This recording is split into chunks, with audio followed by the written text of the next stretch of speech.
Dan alhamdulillah nikmat Allah yang luar biasa, subuh ini kita kedatangan tamu mulia, Tuan Guru kita Ustaz Abdul Somad. Hadirin yang saya hormati, tadi telah disampaikan oleh Ustaz Uzi terkait proses relokasi Masjid Istiqomah.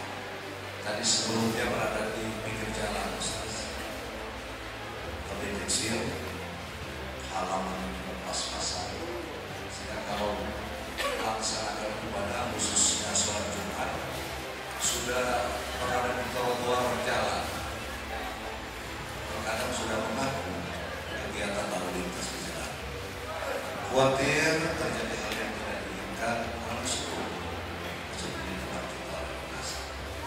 Dan prosesnya sudah cukup panjang, betul kata Ustaz Uji. Kalau saya tidak salah ingat, proses persetujuan relokasi itu pada saat saya ketua DPR menandatangani bersama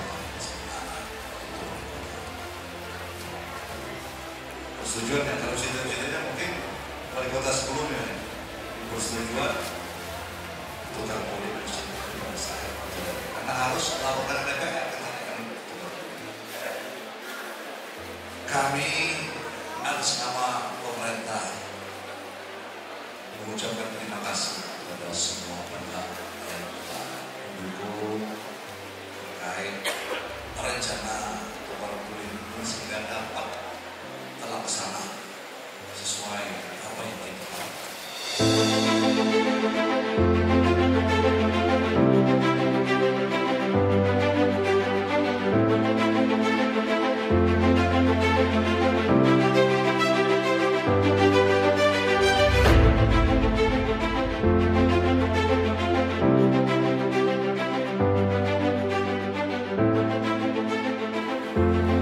Assalamualaikum warahmatullahi wabarakatuh.